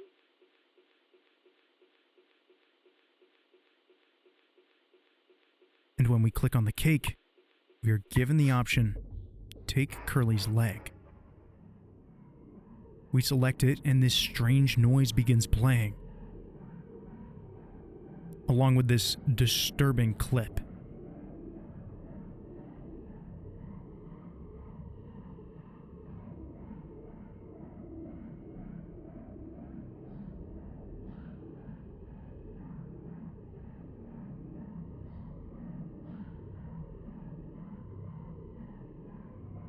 we turn back around to face Curly. We turn the valves that are embedded into Curly's body to align his digestive system so that when we feed Curly his own leg, it passes. If the tubes aren't aligned properly, he chokes it back up.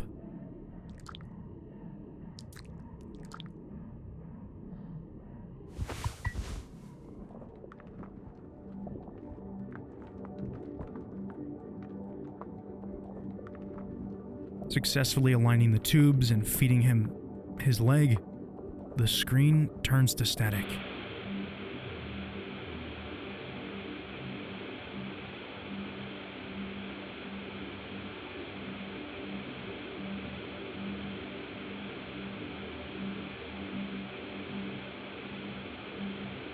And as we turn back to the TV, it reads, "Help me."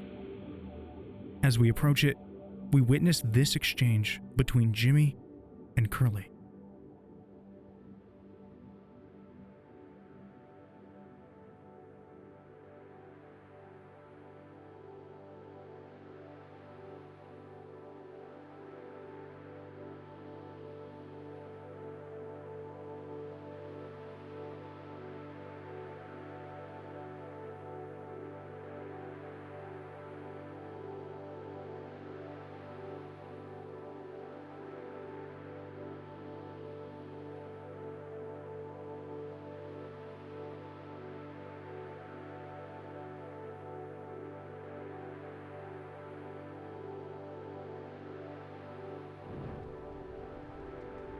Jimmy walks to Curly through the void of space, and Curly sits ablaze.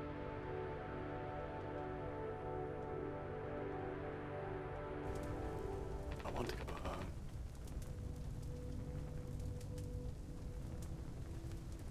We are home.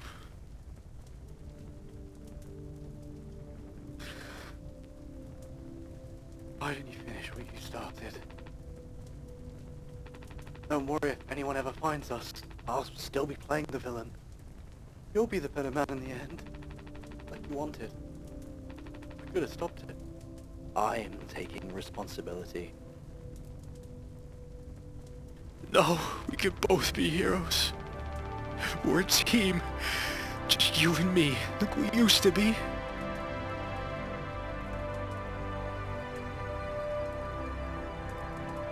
What happened was an accident. We were trapped.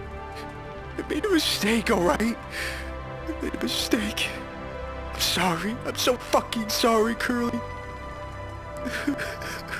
Obviously, everything that we see happening is in Jimmy's head, but somehow he still has some belief that he can fix things, that him and Curly can be the heroes. He calls what happened a mistake, but no, Jimmy, you're not getting off that easy.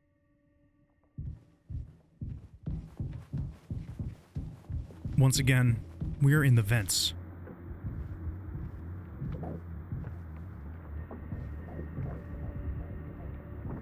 And on a medical cart in front of us is an ultrasound machine. Deeper into the vents is this fleshy mass. And when we look into the mass with the ultrasound machine, we see this horse fetus. As we back away, a pair of eyes and a mouth emerge from the mass, and suddenly,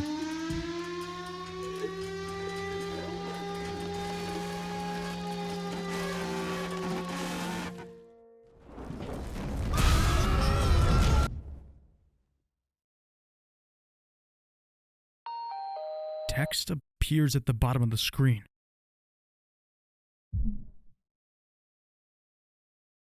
Through wreckage, through silence, wash it away. All day, fire fresh. In between each sentence, the phrase, "I hope this hurts," flashes on screen, the same one that is seen at the very beginning of the game. We then find ourselves running from this strange horse caterpillar amalgamation until it finally catches up. And we snap into a hallway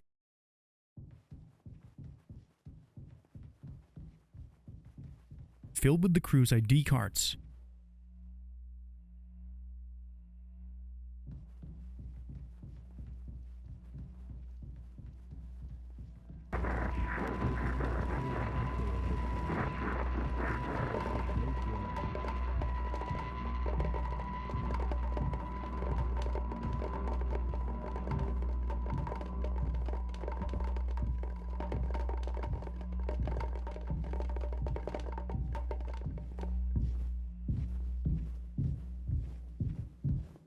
At the very end of the hallway is a massive pile of empty mouthwash bottles, with Polle, the horse mascot, on top, who begins speaking to us.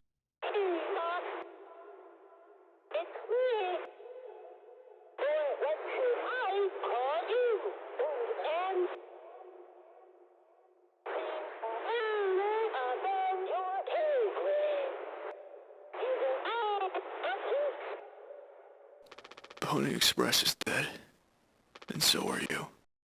I know what you think of this predicament of yours.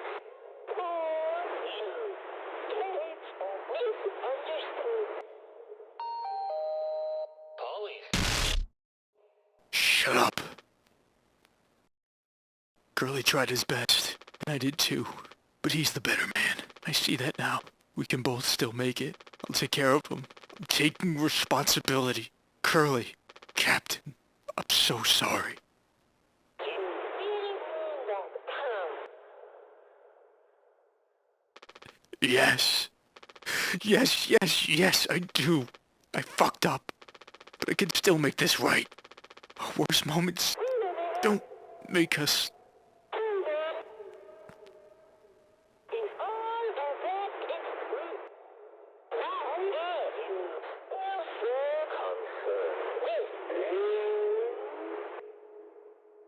Polly's last words to Jimmy clearly hit him hard, as he is speechless.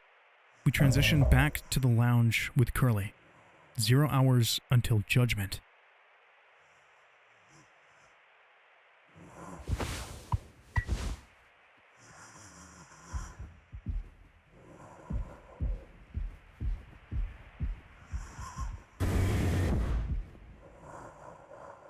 Not only did Jimmy crash the ship, but he blamed Curly, who was too incapacitated to tell any of the other crew. Jimmy decided to kill everyone because he was called out for assaulting and impregnating Anya without taking responsibility. And because of his jealousy for Curly, he is undoubtedly a complete piece of shit and the sole reason for each of the crew members' deaths. The constant flashing of "take responsibility" is a visualization of Jimmy's thoughts. Whether or not he feels remorse, the guilt is overwhelming him. He never took responsibility for any of his actions. And in a desperate and pathetic attempt to redeem himself, he only makes things worse. Anya hated Jimmy, yet was too scared of retribution to speak up. She concealed her trauma and thoughts until her final moments, which led to her taking her own life. Curly was maimed beyond recognition because he tried to stop the ship from crashing, and was in the cockpit, taking the most violent force of the impact. Daisuke was coerced by Jimmy to enter the vent, which both of them knew was dangerous. Jimmy was too much of a coward to do it himself, even though he was the sole reason for Anya locking herself up, and he knew that. He convinced Daisuke that he would be a hero, respected by Swansea, but ultimately, all it did was end his life. And then, there's Swansea, who, from the beginning of the game, we assumed was just an asshole to Jimmy because that's the kind of person he is. But in his monologue after mercy killing Daisuke, it's revealed that he knew something was wrong with Jimmy from the very start. Jimmy has had to spend the last 4 months after the crash watching the crew deteriorate. He has had to pretend to be a leader, to be helpful, to be spiteful towards Curly, who most of the crew assumed caused the crash. All this time, he spent pretending. He was in his head, trying to rationalize how he could be the hero, how he can fix it. We pick him up from the table and walk down the hallway.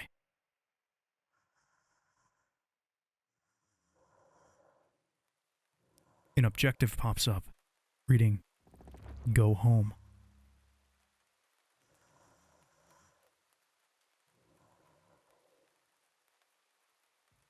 We enter the utility room, place Curly into the cryopod, and switch to his perspective.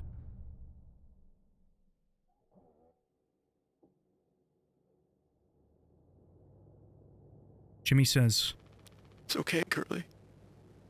You're going to be okay. You always had my back. I ended up hurting you even though I was trying to save us. But now you'll survive. It's like you said.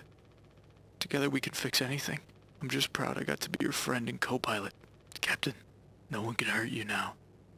We fixed it. I fixed it.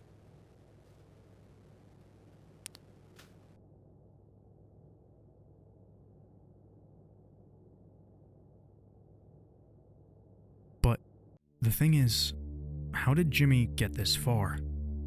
Clearly, Swansea was catching on to him, and Anya experienced firsthand how evil he is.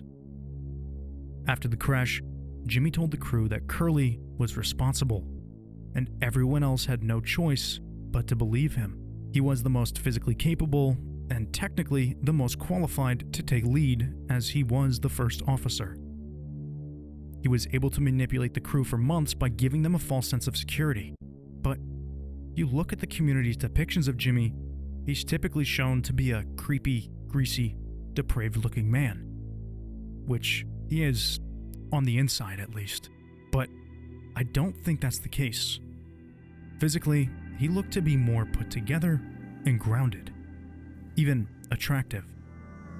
And he used his looks and his emotionally strong facade to his advantage. Anya was terrified of speaking out in fear of Jimmy's retribution, and Swansea didn't want to escalate the situation. He just wanted to protect Daisuke, to give him a chance at life that he never had. And Curly was unable to see this side of Jimmy. He was too optimistic. And now, Curly will spend the rest of his days with the guilt of not being able to see past Jimmy's facade. But was Jimmy more complex than a narcissistic psychopath? Throughout the entire time we played as him, "Take responsibility" would constantly flash on the screen, as well as Jimmy saying, "I can fix this." I fixed it. Jimmy is desperately trying to take accountability, to amend things, but he is too cowardly to admit to his faults. He knows that the only way for him to come out as the hero is to make sure nobody survives to tell the tale.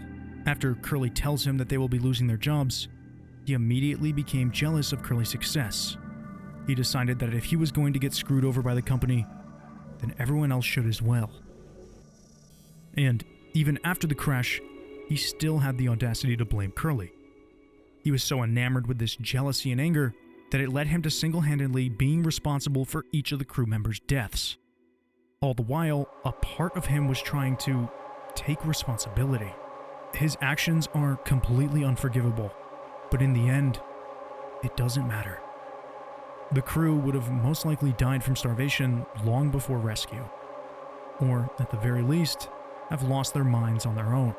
The second Jimmy moved the ship towards the asteroid, he sealed everyone's fate. He got what he wanted. And this is the death of everyone on board.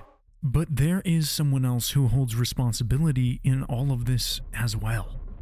Curly. Unfortunately, we aren't able to get a deeper look into Curly's psyche throughout the game, considering that he is completely mute for most of it. Besides his conversation with Jimmy in the cockpit about his future aspirations, the only time he has anything to say about the situation is when we have cake with him in this Bizzaro sequence. But this is all in Jimmy's head. It's a manifestation of his guilt speaking to him, not Curly's thoughts.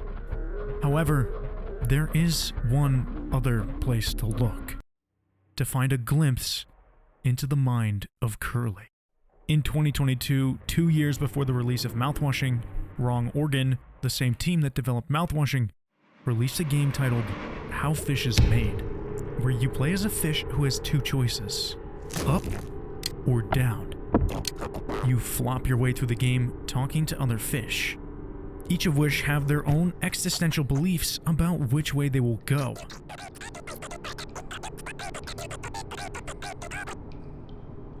Some are adamant on which way they go, while others are unsure.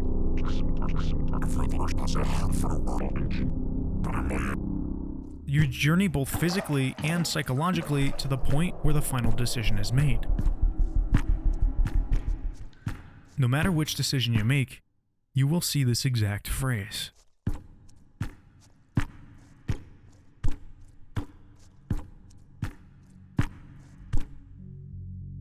You know, I always hated hearing, "Don't worry, a lot of people are going through the same thing. You're not alone." There's this selfish, barbed wire inside my chest that coils up at that. No, my pain is more tragic, grander, deeper. If only you knew. That's not true, of course. I hate talking about it, because I hate people who talk about it. And that's not very nice. That's not okay. That's not how you can be about this. It's not romantic, but at least it's true. Don't worry. A lot of people are going through the same thing. And that's what makes it the best USP yet. And, well, this is a little confusing. The phrase "the best USP yet" refers to a unique selling point. Whoever these words are from says that the idea of you not being alone in pain, of any kind, has to be one of the best unique selling points, because if you disagree, if you believe your pain is worse, you are selfish. You have to accept that it could always be worse, but somebody has to be at the top. Someone has to have it worse than everybody else. If you decided to go down, you are shown a neatly made fish sandwich, with text describing what seems to be canned sardines, like some brand statement from the back of a can. And if you go up, you see a heap of undulating meat and discarded organs, with text that reads, "Your growing mass is a grand leaking open wound. Complete worldly knowledge curls in on itself into a snarled amalgamation. The weight of information collapses in on itself. Vast, but useless. This putrid mass rots from within, mauls, dies, impregnates itself to birth more. More fat, more muscle, more tissue. Nothing can be accomplished, for consensus cannot be reached. As one, you are a swelling god of no purpose, no direction, no self. The whole point of the game is to highlight the futility of choice. Every creature we meet is either dead set or utterly lost in a battle with themselves with this ultimate decision. But no matter what they choose, no matter their convictions, they are either packed neatly into a can or discarded as waste. And ultimately, there is no difference between the two. They are dead. They are meat. But how does this tie into mouthwashing? After finishing the game, there is an option to play an expansion, and if we select it, we find ourselves, as a fish again, lodged into some sort of foam, identical to the foam found on the Tolpar. We unlodge ourselves and begin to roll around, picking up various pieces of meat and the remains of other fish, amalgamating into a mass of meat, flesh, and foam. A swelling god of no purpose. Once we have reached a large enough size, we are able to push open the door at the end of the room and fall down a vent into a dimly lit metal room full of even more fish.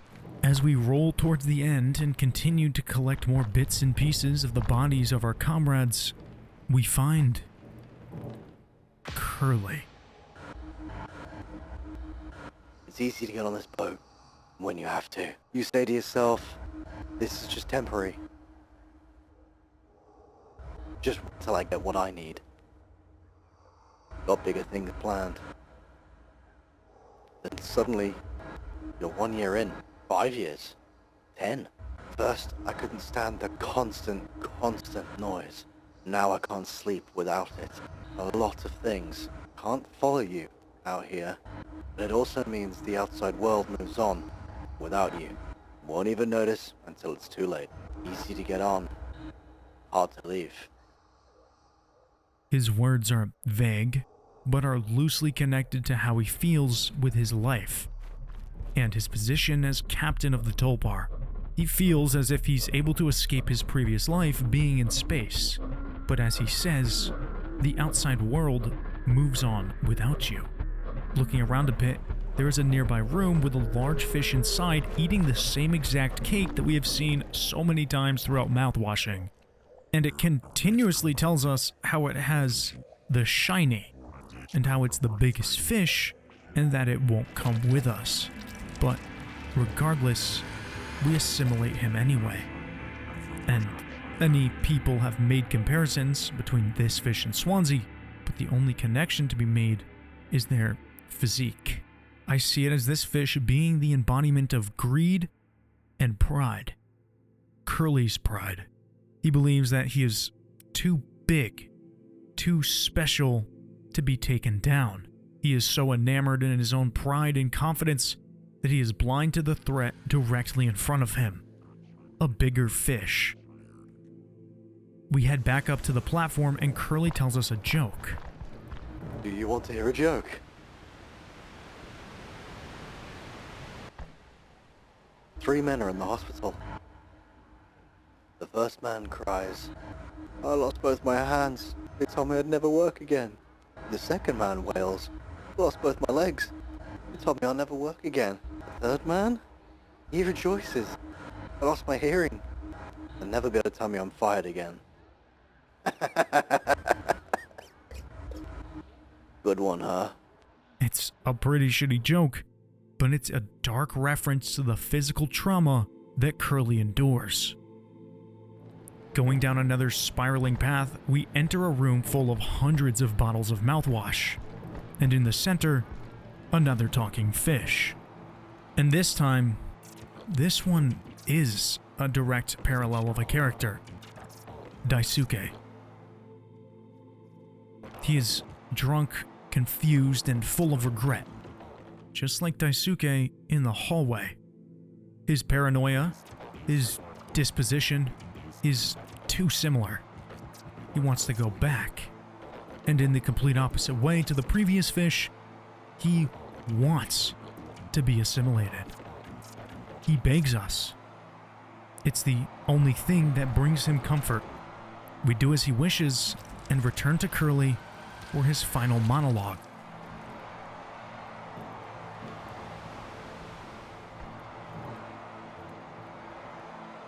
Next comes spite.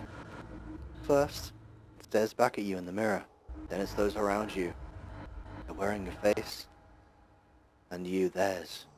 You know, he joined because of me. What were the words I used? Right. It's a great opportunity. Easy money. Just a trip or two. Someone else's words in my mouth. Hey. Worked on me as well, right? Change hurts, but worse things fester for a long time. I told him as much. I tried, I really did. We're defined by our past, but not slaves to it. You said tomorrow will be different. Today would be the last day. Last one. The last one, and then another. And another, and another, and another. As we go to consume him, images of the Tulpar rapidly flash on screen. And for but a single frame, we can see dialogue from Jimmy. You know what they say. Curly clearly is talking about Jimmy here, about how he was the one encouraging him to join the crew. A lot of things can't follow you out here. Jimmy clearly had a bad past, and Curly even mentioned it when talking to him during his psych eval, with how you struggled back at home. And it was at this point that I realized the entirety of this game is happening within Curly's head. Jimmy's dream sequences were the manifestation and visualization of his guilt. And How Fish is Made is the same thing, but in Curly's mind. The themes of the illusion of choice, the endless cycle of trying to hold on to everything, to take complacent control while you will never have any. No matter what decisions Curly made, Jimmy was an unstoppable force of terror. Curly realized that he was powerless, that even though there may have been other ways to handle the situation, it wouldn't change Jimmy and his intentions. These nightmares that we see are what Curly will likely be having for the next 20 years, asleep in that cryopod. At the very end, Jimmy has a brief moment of sorrow with Curly. And while it's uncertain as to whether it was in his head or not, he still did feel something. He put Curly in the cryopod as a last-ditch effort to redeem himself, before taking fate into his own hands for the last time.